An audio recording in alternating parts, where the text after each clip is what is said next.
We are recording the interview of Roger Youngblood. This interview is being conducted by David Barry from the Wright State University's Veterans Voices Project. This interview is being recorded at the Holiday Inn Hotel in Fairborn, Ohio. It is 9 a.m. on June 8th, 2019. Why don't we start with where and when were you born? Born August the 4th, 1944, Taylor, Texas. And who are your parents and what do they do? Nathan Youngblood was my father, and Valentine Youngblood was my mother, and she was a nurse all her life, and my father was a store manager in Taylor. Did you have any brothers or sisters? I have one brother, John Youngblood. And did any members of your family serve in the military as well? My brother was in the Air Force. And what were you doing before you joined the military? I was in college. I had gone through Taylor High School and got a football scholarship to Abilene Christian University, and I played ball there for 4 years, and when I got out, I got drafted into the military. What were you going to school for? Well, I got a degree in business marketing, and I got to go to school because of the scholarship. What position did you play in football? Well, I wound up, as it turned out, to be the kicker for, extra points, field goals, things like that, because our kicker, when I got there as a freshman, got hurt, and so they looked for somebody to take his place. But I also got the scholarship on the fact that I was a running back and I split end in high school. So how did you feel once you got the draft notice? Well, it was a little different for me because I didn't know much about the military, and I didn't know exactly what I was going to do after I got out of college, and I was working and just kind of trying to find myself in 66, 67. So when I got the draft notice, it's rather unusual. I got drafted into the Army. In those days, the U.S. Post Office on the second floor has all the recruiting stations, offices. You'll have your Air Force, Marines, Navy, and Army, I guess. And so I got this Army notice of draft. So I went upstairs to the post office and went into Army's office, and I said, I got this letter. And he said, yes, sir, you're drafted into the Army. He said, you got 30 days to get your personal affairs in order and be back here to get on a bus to go to Fort Polk, Louisiana, to induction. And I said, okay. So I kind of accepted it, but at that time, the Vietnam War was rolling pretty good, So I just thought, well, let me stop in this Navy officer's office, and I did. And he said, yeah, you're drafted in the Army, son. So I said, okay. I went in the Marines. Yep, you're drafted in the Army, son. Then I walked into the Air Force office and gave it to him, and he said, yep. He said, they got you and all. And he says, the second lieutenant pay is the same for all the services, no matter which one you got into, it's going to be the same. He said, except in the Air Force, we'll give you a little extra money if you can fly an airplane. And I said, what? Because I didn't know anything about the military. He said, yeah, if you qualify to go to pilot training, he says, we'll pay you extra when you graduate. I said, where do I sign up for that? He said, well, first we got to see if you qualify to go to pilot training, and then you can get into the aviation area, So he gave me about 6 pages to fill out of different things that test your adaptation to looking out the cockpit and different angles and all. So I filled it all out and gave it to him, and he said, well, it's going to be tight, but I'm going to send this in to get it graded, and then I'll be back in touch with you, and we'll see what happens. So about 3 days before I was to get on the bus to go to Fort Polk Army, my mother got a call on the phone, and she said, this is Tech Sergeant so-and-so at the Air Force Recruiting Office in Taylor, and he says, your son qualifies to be a pilot in the Air Force real well. He says, now my problem is to get him out of the Army into the Air Force. And then a day before I was to get on the bus, he called my mother and said, send your son down here. I got him transferred over to the Air Force. So that was the first Y in the road, as I look at it in my life, which there's many in my military career. It's very unusual. And as Yogi Berra once said, when you come to the Y in the road, take it. Well, okay, I took that Air Force assignment, and it changed my whole life. I was in 24 years, and you put in 20 years or whatever in the Army is totally different than 20 in the Air Force. It's just two different services. So that started it, and that's how I got into it. And I went through officer training school at Medina, next to Lackland and San Antonio, and then I went to Reese Air Force Base for 1 year in pilot training. So, once you go and join the Air Force, go and do your pilot training, you're in the military now. How is that? Is it a culture shock, or how is it adjusting to the military life? Well, it's funny, but from the time I was a very young boy, I was military oriented. I like to play the war games. I like to get my school kids on my side to fight the school kids on the other side, and we'd have simulated wars. And the military regimentation and atmosphere just sort of fit me. I would get all of our kids in the neighborhood together, and we'd march up and down the street in front of our house and play Army and all of this. And so I didn't know it at the time, but what I finally got into is flying single-seat attack airplanes and all. It just fit me like a glove, and I just like the military feel and following a checklist, putting yourself in a place where you had to obey and do the orders and take out the instructions of whoever you're working for and complete it. So wasn't too much of a culture shock, and I just kind of fit right in. And I went up there, and I enjoyed officer training school and learning to become a second lieutenant, and I enjoyed pilot training, and graduated fairly high in the class, but that's probably to tell you about in another question, so go ahead. How did your family feel that you joined the military? Well, that wasn't bad either, because my mother, who had 5 sisters and 4 brothers back in the day when they had large families, their uncles were in World War I and had come back, and they had pictures of that. And then the husbands of some of my aunts, they were in World War II in the Army, and so me going into the military wasn't that big of a thing. Now, did you go into the military before your brother, or did your brother Yes. go in before you? No, he's 2 years younger than me, so he came in afterwards. Did he get a draft notice as well, or did he? I join don't because know of you? how he got into it, but he went in as an enlisted man, and he had a lot of talent for radio and TV and things like that, and so they put him into the Air Force radio station in Greece, and he did really well, and he did a lot of things, but that was part of it. So after your pilot training then in OCS, where was your first duty station? Well, I have to back up a little bit if I can. Okay, go ahead. While I was in pilot training, there was a lot of pilots coming out, and there was about 6 pilot training bases, and they would graduate 2 bases every 2 months or 3 months, whatever. And so you'd get down this group of airplanes, and a group of airplanes. Sometime, if you were lucky, you got a group of airplanes that were heavy in fighters, and that's what I kind of wanted to do. And so other times it's heavy trash haulers and B-52s and C-141s and things like that. So we were kind of unlucky, and we had 67, I think it was, graduates, and we only got 2 F-4s and 1 A-1, and the rest of them were this and that. So my student squadron commander, who was running, a Lieutenant Colonel Howie Pearson, he told me one day, he says, look, he said, you're about number 10, 11, or 12 in the class, but it's a lot of trash out there to get, And he says, but I came back from a tour flying a C-123K model. That's a cargo plane.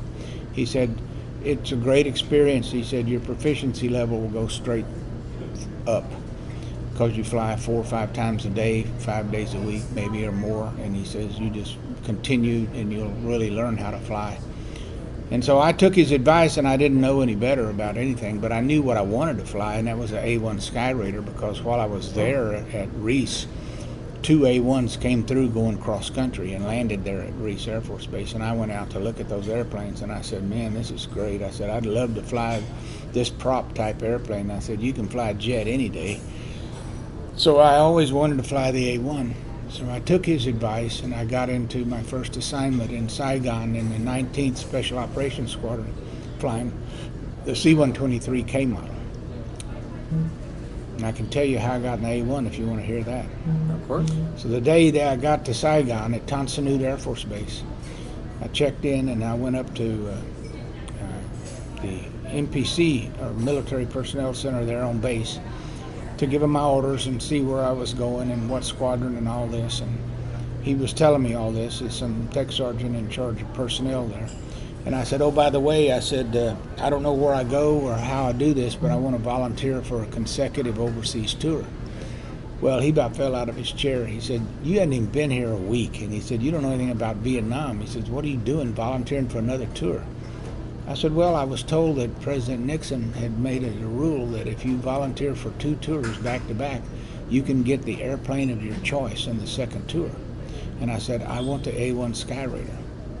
He shook his head, and I guess I was the first one ever to do that with him, and filled out the paperwork. So within a month of my first tour for a year in Vietnam, I had my orders to my second tour, which was the A-1 Skyraider at NKP, Thailand. Nice. So we'll back up just a little bit and talk about your first year there.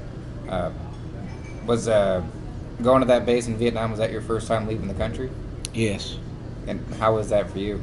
It was not a shock, but it was just interesting to see how other people on Earth live. And you soon, just a Texas boy, you know me, but you soon realize how blessed we are to be in the country we're in and be blessed with all the security and freedoms we have. And Vietnam, who had been controlled by the French for so many years, is now trying to be free in the South and dominated by the communists in the North. And it was a struggle, and it's just something that we didn't see when I was growing up, you know, in free America.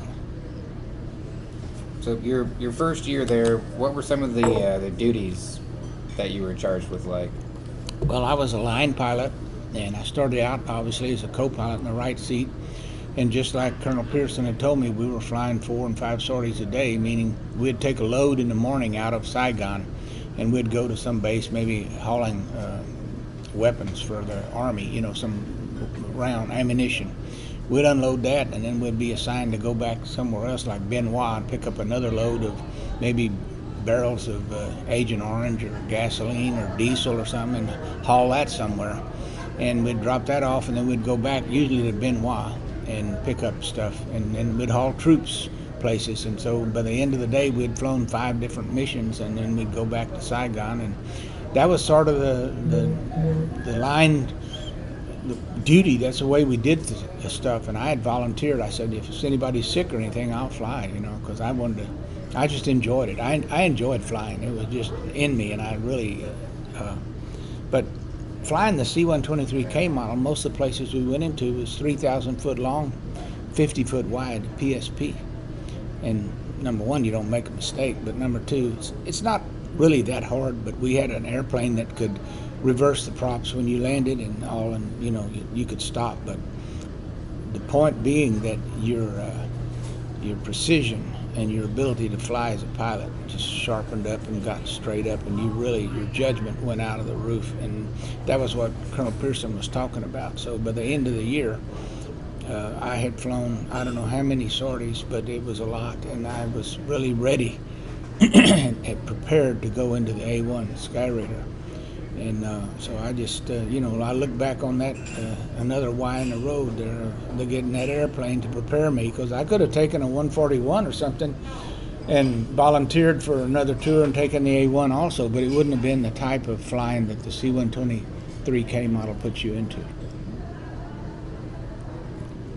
Did you feel that you were ready for the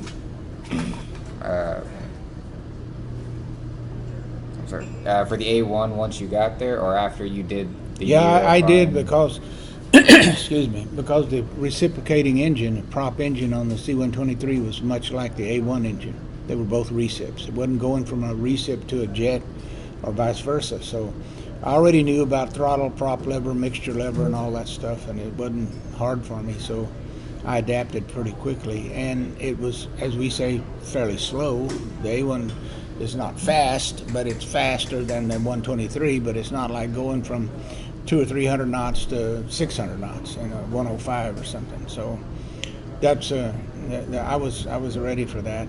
The people at my checkout at Fort Walton Beach, Hurlburt, field in the A1, they were a little shocked that somebody was coming from the C-123K cargo plane to get into the A1, but soon learned that that was fine. So I got out of RTU and the training unit there at Hurlburt and went to NKP in the A1. When you were doing the cargo plane missions, was there any time that you ever got attacked, or did you find dangerous areas? We had procedures for short field, high vertical takeoff. And usually when we're leaving a place, we're empty. Like that was in conflict, like Song Bay or any place up north where we're supplying Army troops with guns and different things and ammunition. So we're empty. And the C-123K had 2 J-79 jets on the outboard of the 2 recips, so we had a lot of power.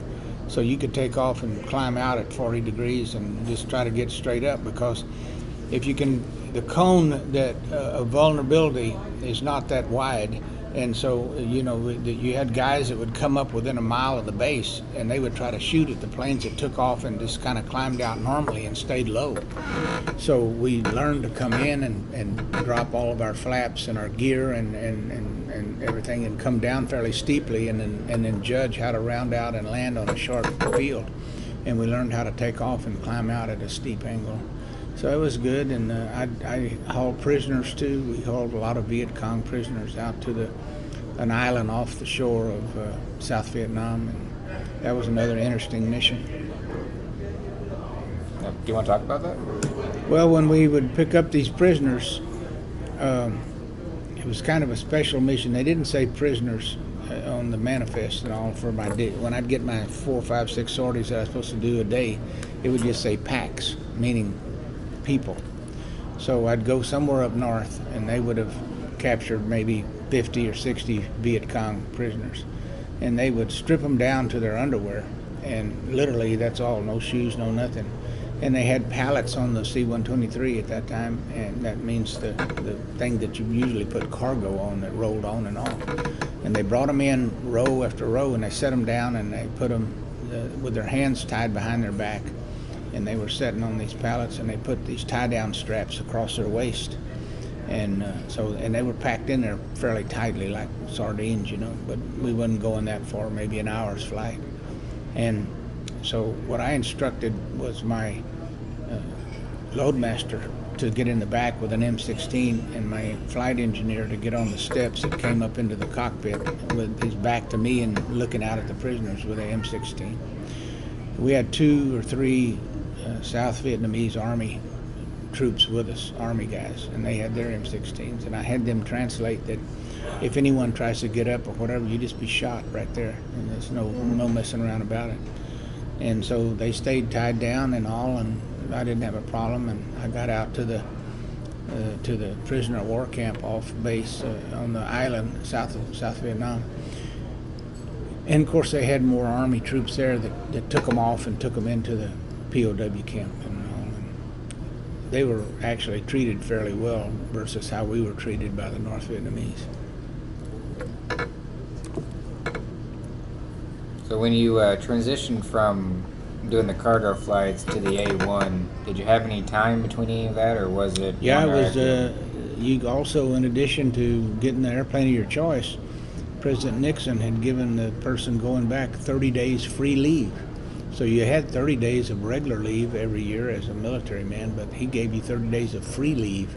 At that time, Pan Am 01, I think, went west around the world, and Pan Am 02, the even numbers went to the east and the odd west. Anyway, it's a round trip around the world. And so I took a Pan Am flight out of Bangkok, and I went to New Delhi, and then I went to Tel Aviv, Israel, then I went to Shannon, Ireland, and then over to New York, and then down to Florida, and after that to get checked out. And then I spent some time in Texas with my family and all, and then when I finished my checkout, I went from Florida to the Philippines for jungle survival school again. I'd already gone through it the first tour, and then after I graduated out of that, jungle survival school back to Bangkok, and Bangkok up to NKP, Thailand. So it was fairly interesting, and I enjoyed doing all that. just added to all the experiences and all, and it's the maturing of an officer, a young officer trying to figure out what's going on. So I like that. But I really enjoyed checking out in the A1, and I was really looking forward to getting to fly that mission. So, you left Vietnam, you went to Thailand. Was there any major differences between the two? Yeah, Thailand is a much more sophisticated,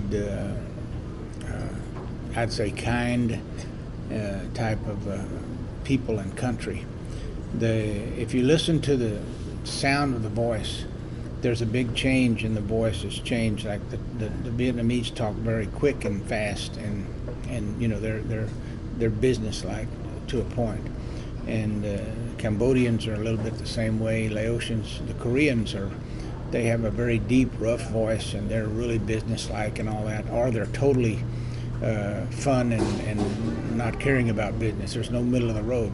But when you go to Thailand, the land of a million smiles, they say, the people hardly talk without smiling, and they're kind of laid back and easygoing. And you look at the history of their country, and until this last king passed away, they had the longest living king of any country in the world, and they really value him and worshiped him and all. And it's a Buddhist country, but I got along with those people, and very clean, and they love to just be friends with you, and they were appreciative, as nearly everybody was, that the Americans were there doing what they were doing.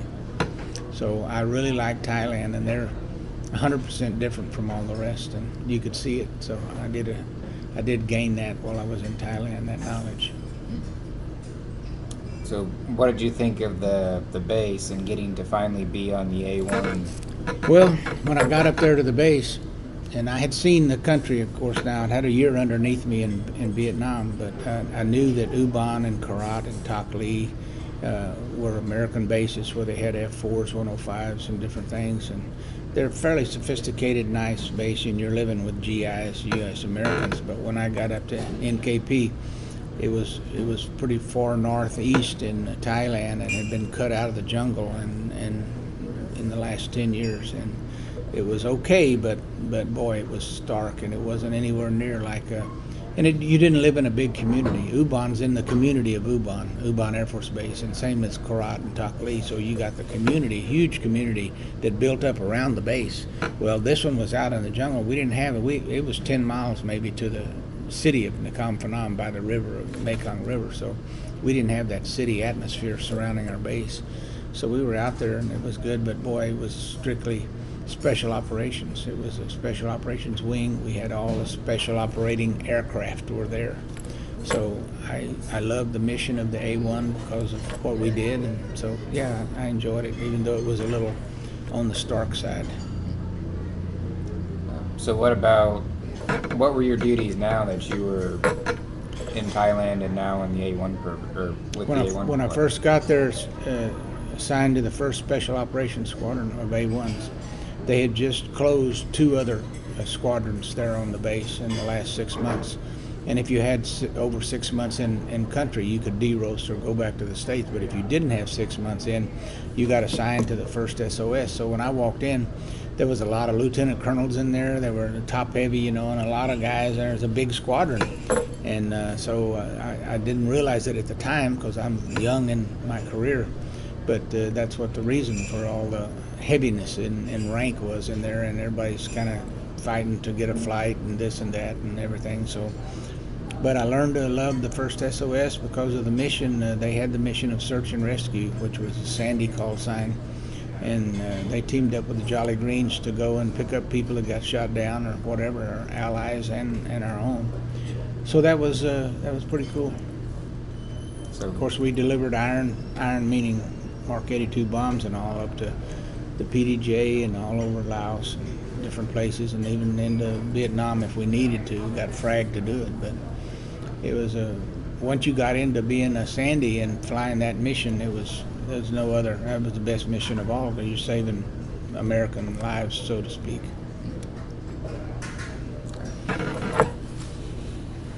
So doing the search and rescue missions, did those happen quite often, or were you? Yeah, and it could be anything. It didn't just mean an F-4 got shot down. It could mean that an Air America helicopter got shot down, or it could mean a group of Army Rangers or somebody was in trouble and needed to be extracted or picked up or whatever, or a Army helicopter got shot down, a Huey or something somewhere. But usually in those situations, the Air America helicopters and the Army helicopters and all are working in the area. So if somebody gets shot down, they usually could pick somebody up before we would get there. But if it was a bad situation where the F-4 was going north or something and got shot down, they'd send the Sandys and the Jollies in to try to get them out. So the one thing you need to remember about the United States of America is we do try to pick up our own. We do try to save our own. We don't leave anybody there on the battlefield if at all possible. And so that was another thing that I really enjoyed, that we had a dedicated effort. And I used to say that the war come to a stop when we started or initiated a search and rescue mission for an American. Because when I got out there at Sandy 1, everything that was flying that had ordnance on board that was going somewhere was now dedicated to help me if I needed it. And they would stack up at all altitudes and get refuelers over to them and all this to keep them there in case I needed them. And so it was it just gave me a good feeling to know how much we dedicated to saving our own people or our allies. Were there any memories or events during this time that stick out? Well, we had one SAR that I was leading at Sandy 1 was Gunfighter 82 Alpha and Bravo. That was an F-4 out of Da Nang who was going into Magia Pass. And he got shot down, I think, during the night or something. I got notified that I'd be leading the SAR effort the next day. And so we got our briefing, and there's 4 Sandys always in the initial package of Sandys 1, 2, 3, and 4, and then there's 2 Jolly Greens. So we knew where we were going, and we knew who was up there. The Kingbird who flies, they have a 24/7 on-scene command of the C-130 command post. In the daytime, it's one called Sign. At night, it's something else, and they had picked up the radio call from the front seater. Once he bailed out, he did get his radio and got on board and said, hey, this is A2 Alpha. Alpha designates the front seater and Bravo the back seater. So he hadn't heard from, nobody had heard from Bravo, so we didn't know if he's dead or what. But we flew up there and we got, if you want me to tell the SAR, I can. Oh, yeah. But so we got up there to the area, and I was told by the 130 and I talked to a FAC also, forward air controller, and they handed me off to, I said, I'm going up to Survivor's frequency, and I took my Sandys over there, and we had 3 radios in the A1, UHF, VHF, and Fox Mike FM, so that was good. I could talk Sandy to Sandy on the FM, and usually to the Survivor on UHF, and maybe on the VHF I'd talk to the Kingbird or somebody else, but I didn't get off of that Survivor frequency, so I didn't talk to anybody but the Survivors on UHF. And so I got in touch with A2 Alpha, and we talked, and I found him. I knew where he was hung up, and he's sort of down in the trees. And the Jolly Green will come in and go into a hover, and then it lowers a big cable with a tree lowering device on the end, which has a short point on it so it can penetrate and get down through the trees. And has some seats that fold out on the bottom, and the Survivor sits under that and tries to strap himself in, and they'll hoist him up. But you got to give it to the Jollies because they go into a dead still hover. I mean, there's nothing like shooting somebody that's just sitting still above you, you know. So we found Alpha, and I couldn't get Bravo, so I was just about ready to execute. What we mean by execute is I've gone out and briefed the Jollies. I said, okay, and they're about maybe 4 or 5 miles away. I'm going to bring you in on this heading. I'm going to do this and do that. I'm going to tell the Survivor to pop his smoke. And once I see the smoke and point you toward the smoke, once you see the smoke, you take over, and you've got on-scene command then, and you handle the radios. Radio discipline is always paramount because people are walking over each other, talking, and it's just so you've got to stay shut up unless you have something critical to say or you're asked a question, then you can respond. And talking on the right radio at the time is also, that's why the position switch, I think, on the throttle of the A1 had 3, I think it had 3 different ways you could do it, anyway, whether you're talking on the FM or the UHF or the VHF, you know.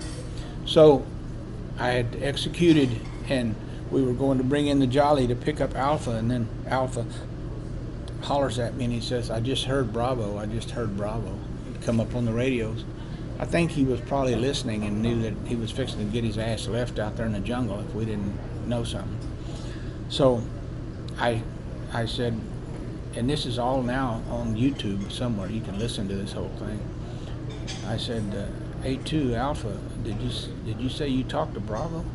Yeah, he confirmed Bravo was on the frequency. So I said, Sandy 2, hold the jollies, hold the jollies. So we stopped and brought the jollies back. And then I started to try to find Bravo. And I called him and he came up on the radio. I think what happened was when he bailed out, he got hung up in the trees. And our life support vest that we have, everything in it, the flares, the radio, the medicine kit and everything, it's tied in there with a parachute cord. So if you get it out and you drop it, you can pull it back up. Well, I think he had dropped his radio, which took some time for him to get back up and then to turn it on and then to make sure he's on the frequency he should be on. And so we finally came up to talk to the front seater, and the radio had the ability when the short distance they were apart so they could connect and talk. A lot of line of sight sometimes is a problem. So I got Bravo up and I located him and I got him to direct me in over his location, and I found him and I prepped him up and told him to get his day in out on his smoke, the day in of his marker, and I said, I'll tell you when to pop it and drop it at your feet. And so I told the Jolly, I said, we're going to get Bravo first because he's really in line of where we're going to get Alpha. So we went in and went into the hover, and the Sandys were around him in what we call a daisy chain, and we're protecting the Jolly. And so he picks up Bravo, and Bravo is totally in shock. I have a picture of Bravo sitting inside of the HH-53, and it looks like he just saw a ghost. I mean, just sitting there dead still, big-eyed, looking straight ahead. So then we move over to Alpha, and we got Alpha up, and we had to cut him through some of the canopy and cut his card lines on his parachute and all. But once you're in the on the tree penetrator and you're coming up, you don't care about your chute and all that crap. So we just cut it off. So we got him on board, and the Jolly said, "We're coming out, we're coming out." And so I thought that was cool, and so here they come. And then the Sandys go into sort of a racetrack formation around the Jolly, and it's a moving racetrack that goes along, and we keep him in the back end of it, and we extend out in front for a mile or two, sort of down low in front of him and trying to pick up ground fire, actually wanting someone if they're there to shoot at us. But the Viet Cong and the Pathet Lao and the Khmer Rouge and all those folks in North Viet NVA, they were all smart. They'd learned. I mean, they'd been in war for years and years and years, so they'd wait for the Jolly because he's slow and he's vulnerable, and he had the most people on board. So we got him. We got Gunfighter 8-2 Alpha and Bravo back to NKP, and usually the celebration is quite intense when you get somebody back out and all. So it was pretty good.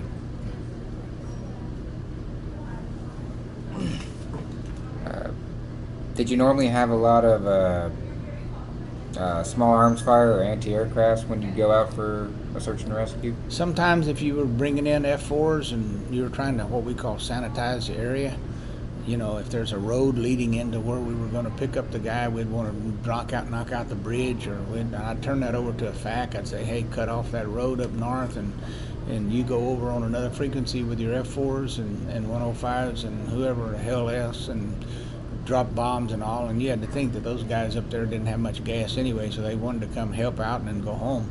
So it was a team effort, so to speak, and I really enjoyed that. But we get some ground fire, but you have to understand that these guys there's two things. Number one is in their favor, they've been there a long time. They don't de-roast, they don't go home. Some of them been out there 4, 5, 6 years, you know, and they know what's going on. Whereas Americans spend a year or 100 missions, whatever, and they go home. But the bad thing is, as one general told me, he said, Youngblood, just remember that these rice farmers are not dove hunters. And what he meant by that is they don't know how to lead. So if you're flying in front of them, they're going to shoot right at you. And by the time the bullet gets there, you've moved on. And they're not dove hunters where they lead you and you fly into the rounds. And so and that was fortunate for us. But the heavy guns, 37s and 23s and all, would guard the road out of North Vietnam down south, and Magia Pass and places like that were guarded heavy. And then when we're in there with road recce like RC4s, F4s, anything trying to take pictures and all, and my hat's off to those recce guys, because some of those airplanes didn't even have a weapon on them. They just fast and take pictures and get out. So long story short there is that's where we took some big hits. We lost a lot of people and lost a lot of effort, but as a note, we thought we were doing what was right at the time. I have no regrets about what I did. So 2 years over in a combat zone, was there anything that helped you get through that, or anything that Well, took your mind off it? I had my faith in the good Lord, and I did a lot of praying about everything. And when you leave it in His hands, you just let it go. But you had a duty to do, and it's just like being a team player. Being a fighter pilot in a squadron is the greatest fraternity you'll ever be in your life, because you're flying and fighting and protecting each other. And you can be in a fraternity at Wright State, and it's a lot of fun and all this, but you're not in a knife fight with each other and defending your fraternity every night. But that's what you're in when you're in a single seat, single engine attack airplane. It's you, and I want it that way. I don't want a co-pilot killing me. I don't want a crew killing me. If I die and I do it, okay, I can accept that. But you know, that's the way I like it. So my life in the A1 was a single seat, A7 is single seat, the A10 Warthog was a single seat. I grew up with that mental understanding that I had to fly the airplane, handle the radios, manage the fuel, manage the weapons, navigate, etc., and you do it. But the feeling of being a part of that, even now as we're going through these reunions and all, seeing these guys is like seeing family.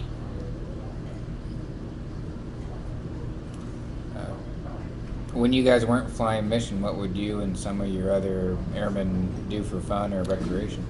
Well, you'd always make your BX run, base exchange run every day. Just walk down there and go through and see if anything new came in that you didn't really need to buy, but you had money, so you usually bought a camera and a watch and a, you know, whatever, and stereo equipment, you know, Lord, when a new Sansui speaker come out, you had to have it, you know, and get you an ice box for your room, and your rooms were small, but you learned how to space-wise put everything, and we had these kind of small beds in our half bed, so to speak, and they were on metal rails. The frame was metal. Well, we found some stilts that we could raise our bed up on, and so now we had all this room underneath the bed to put different things and maybe an ice box and all this, and we kind of lived up about halfway up like a bunk bed type stuff. And so you manage space, and your free time is that, and just some guys would just go back down to the squadron and do paperwork and hang around the squadron and all, and we had a good officers club to eat at and everything, so it's nice. So you get into a routine, and after a month or so you're into your routine, and you spend your year in that routine and checking mail every day and sending out letters and mail, and then when somebody got shot down, being a part of the team to go get them, and if somebody got killed, being part of the team that took care of putting all of his stuff together to send it home is tough.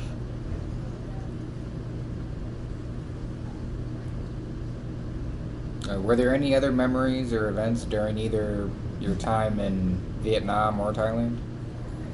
Oh, there's a lot of memories, and I guess in Vietnam first, going downtown Saigon, back in the day, we could get off base at Tan Son Nhut and go downtown like on the weekend to eat, hang out at some of the big hotels downtown. And if you remember, the French really developed that country back in the day of Dien Bien Phu.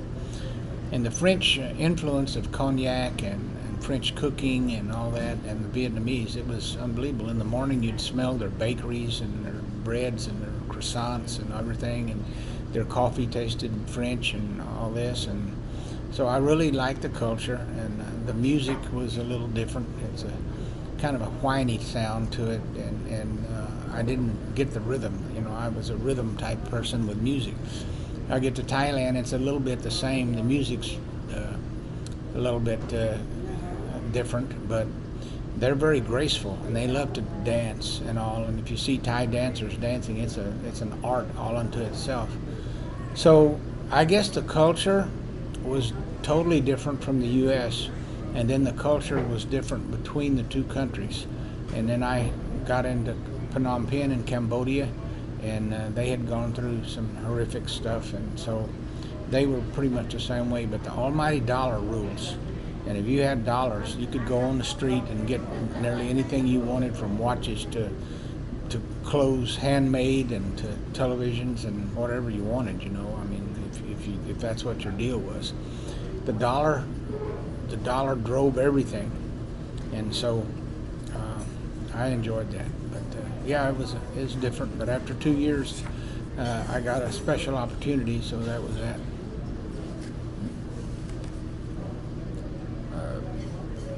So at the end of your second deployment, where'd you go next? Well, the commander of the Joint U.S. Military Advisory Group, JUSMAG, was General Adderholt, Heine Adderholt, the father of their commandos, or Commando 01, I called him. And he had asked some of the A-1 pilots, if y'all want to stay over here, he said, I'll get you assigned to me to be advisors in the Thai Air Force for the T-28 squadron. Well, sort of long story short, I said there's not much going on in the States with these returning assignments, because we didn't get very good assignments because there's so many pilots coming back to the States. I said, okay, I'll do that. So I got sent to the Defense Language Institute in Monterey, California, DLI, next to Fort Ord.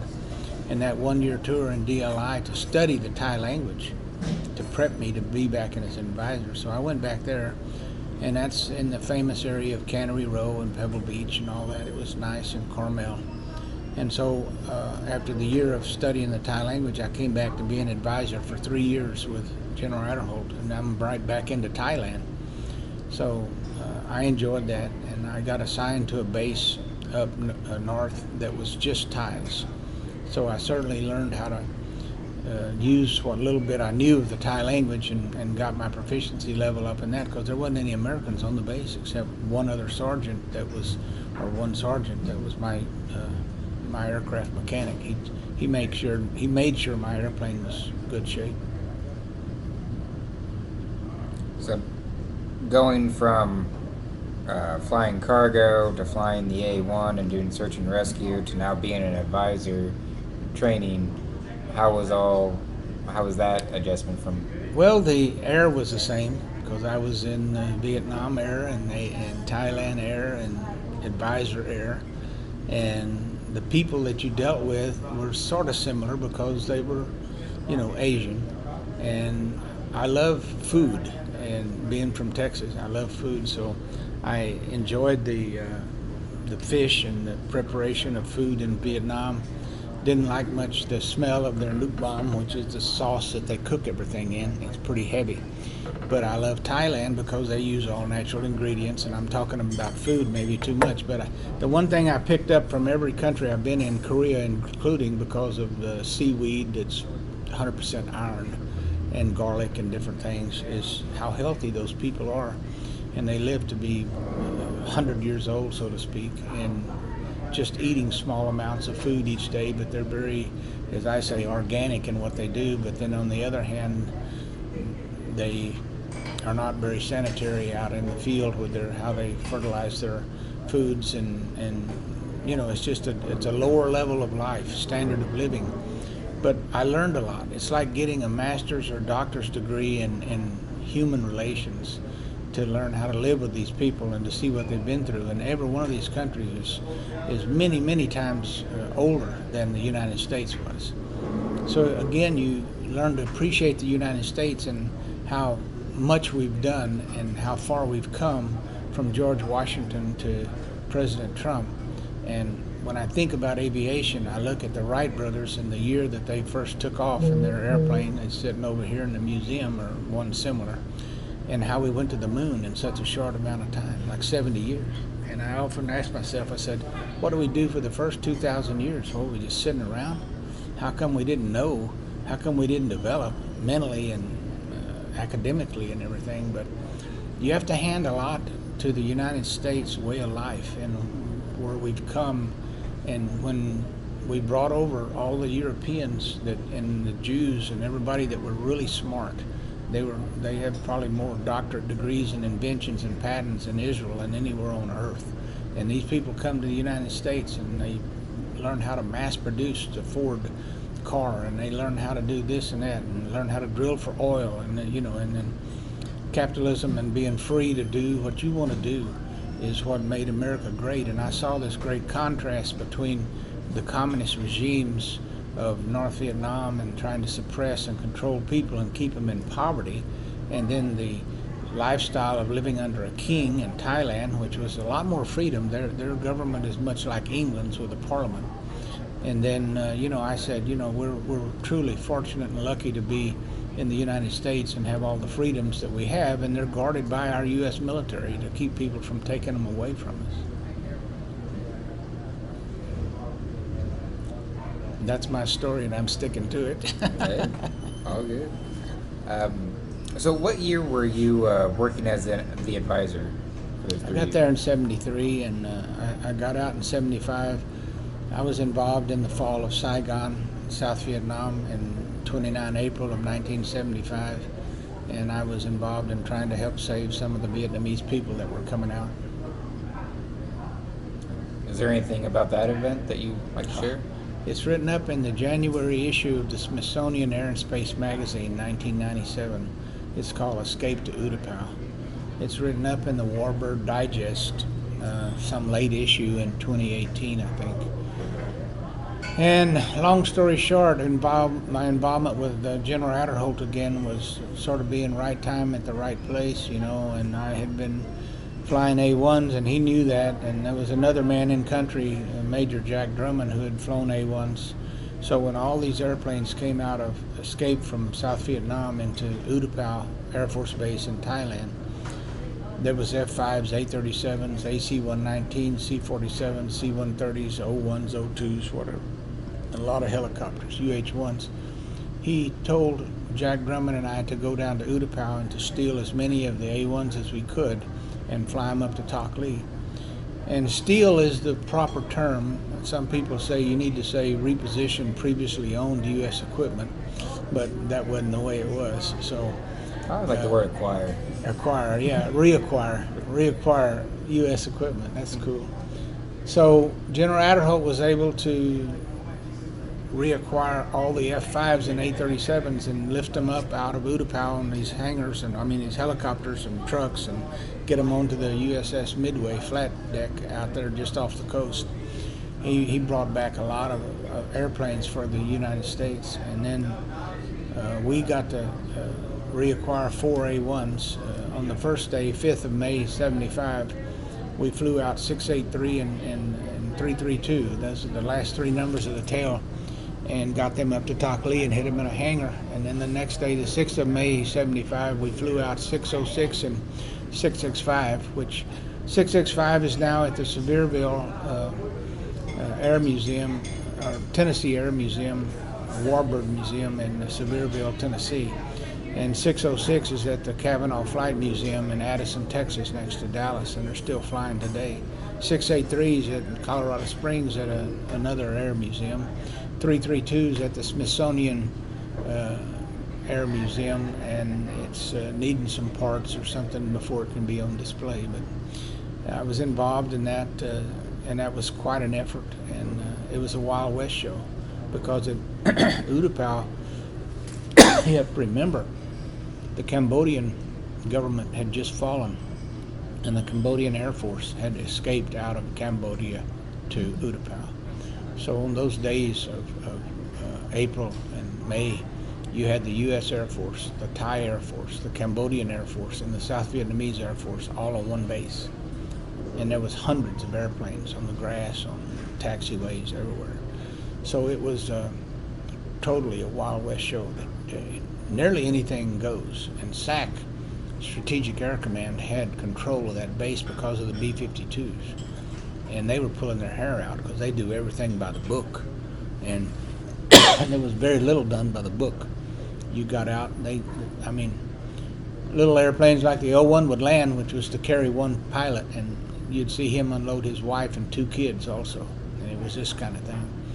UH-1s, helicopters designed for 15, 20 guys would land, and maybe 30 or 40 people would get out. They packed them in there like that. So it was another eye-opening event of history, and I didn't realize how significant it was at the time, but now it's written up and everybody's asking about how did you steal those airplanes, how'd you get them out, what were the problems and all. And we hadn't flown the airplane for over 3 years ourselves, Jack and I, so when we got to the airplane there was no checklist on how to crank or anything. We just had to remember how we did everything, and we got it done, and we were able to fly them and land them and did well is the way I look at it. It seems like you spent the first half of your military career overseas. Pretty much. Did you try to stay over there as long as you could, or did you ever come Well, back to the States eventually? it's sort of like I was telling you. There wasn't much going on back here that any fighter pilot would be interested in, and I just loved the country. I loved the flying. I loved I don't know. It's sort of like Tombstone, Arizona, and the Wyatt brothers. You maintained the law, but it was right on the cutting edge of not maintaining the law. And when you think about the air war that went on in Southeast Asia, and knowing that we could have won that war within days if we'd have just been turned loose and not had our hands tied behind our back, we could have stopped everything that moved in North Vietnam. Could have turned that place into a parking lot, and it would have been over with. But the policies and the politics, which always get involved with war, even like when they should have turned Patton loose to take Russia out after that war, and we wouldn't have had all the problems through all of the years that we've had. History would have been changed in this world, I think, for the better. That's just me talking, and they'll probably delete this part of the tape.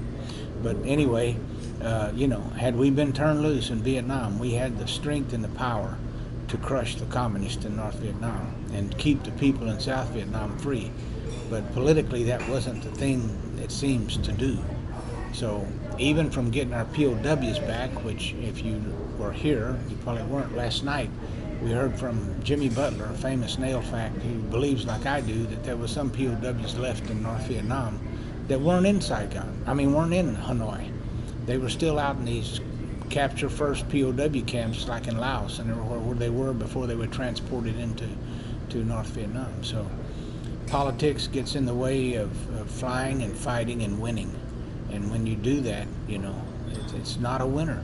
So President Trump is right on the money when he says, I want ISIS taken out. And he turns his military loose to do that. They can do the job. We spend trillions of dollars on our military. So let them do the job, and it'll be done efficiently and quickly. So I look at our effort in Vietnam and our effort when I was in Thailand is, yes, it was good, even though we were personally handicapped. And I did like spending my time there. But Adderholt, again, General Adderholt took care of me. When I came back, I went to the A-7 in Davis-Monthan Air Force Base in Tucson. And from there, I transitioned to the A-10 Warthog, and I was in Myrtle Beach and Nellis Air Force Base and all over and that thing. I enjoyed what I call 5,000 foot and below. That was my life. That was my world. Whether it was search and rescue, whether it was close air support, whether it was attack or whatever. And the guys above me at 15 and above flying air to air against other airplanes, that's another lifestyle that I didn't want to be involved in. So how long was your military service? 24 years. And it was going to be 20, except a funny thing happened as I was ending my 20th career. I had never not flown. So after 18 years, the Military Personnel Center called me and said, you're not going to fly anymore. You've got to do a desk job somewhere. We got other guys that need to fly. I said, all right, what you got? And they said, well, we've got an operations officer job in Korea at the 604th Direct Air Support Squadron, which provided the air support for the U.S. Army in case we went to war over there. We directed the F-16s and everything in to support them. I said, okay, I'll take it. So I went over there and I spent another 2 years. My last 2 years, I thought of the 20-year tour, and then I'd retire, And just before I got ready to retire, after about 3 months to go, I got another call from Military Personnel Center, and they said, Youngblood, we got a deal for you. You're the only man in the computer. Now, these are always the famous last words you always hear, like, hey, I need you to do this dirty job, and you're the only man in the computer can do it. Well, that time I was the only man in the computer that had been to the Defense Language Institute and had the Thai language course and was a 1115J or S, whatever, which had a fighter pilot classification. And they needed someone to go within 3 months to Bangkok, Thailand to work again in the Joint U.S. Military Advisory Group for the Air Force Division that had those qualities and mainly had been to language training. So I said, well, what's the story? He said, well, you have to go for a year to give us a year to put another person through the language school, or we'll let you stay for 4 if you want to, and whatever. And I said, I'll take the 4. So that's how I wound up going from 20 to 24 years of retirement, which I enjoyed, and going right back to the briar patch in Thailand. Throw me in there, as Bear Rabbit said. And I loved that, and I loved the people, and I was back doing what I wanted to do, and so then I wound up retiring at the U.S. Embassy in Bangkok after 24 years. So, kind of coming towards the end of the interview, how did your military experience affect your thoughts on war and the military in general? Well, as I said, if you'll tell the military what you want them to do, give them the objective, and tell them what the end game is if we obtain that objective, and then get out of the way and don't micromanage from Washington what we're trying to do in the jungles of Vietnam or wherever, we'll win. And we have far superior weapons right now than anybody on earth. We can win if they will turn us loose and let us win.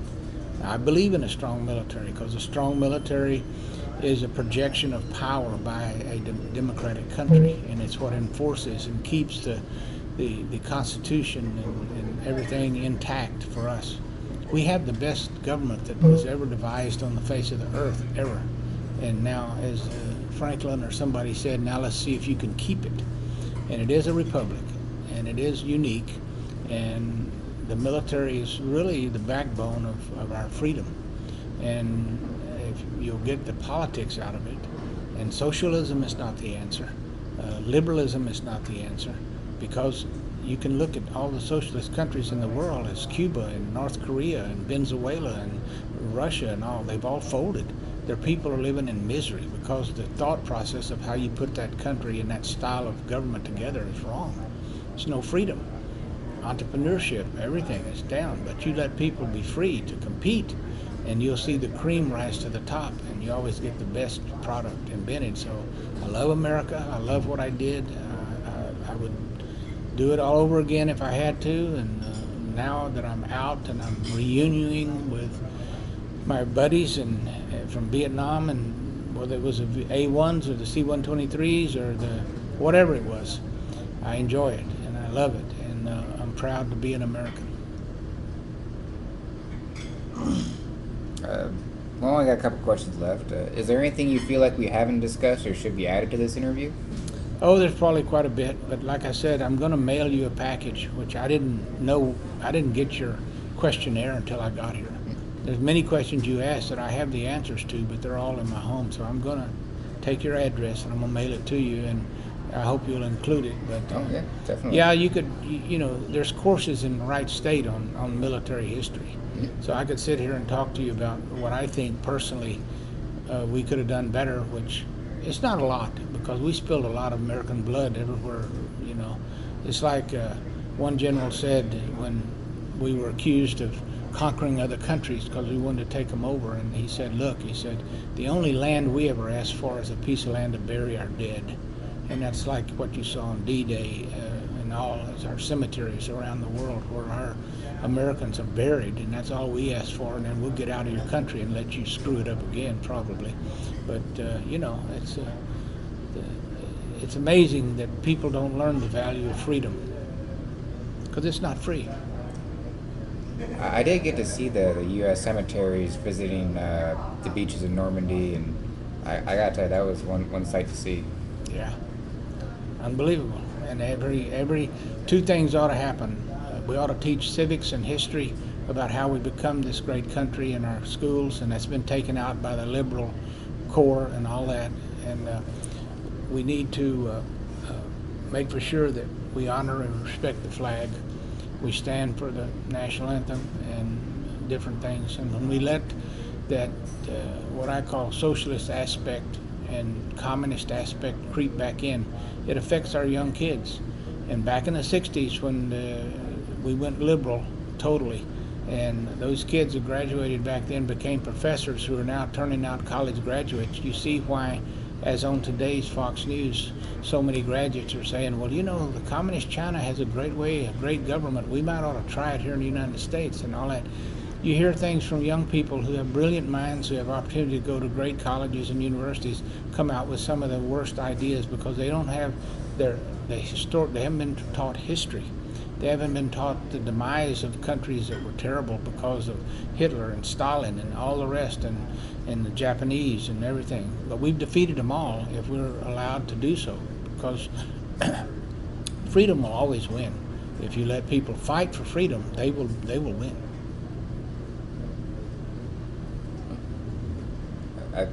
I can't think of a better place to end right there, but Thank this you very concludes our much. interview, and Good to thank you talk. for taking the time, and Yeah. thank you for your service.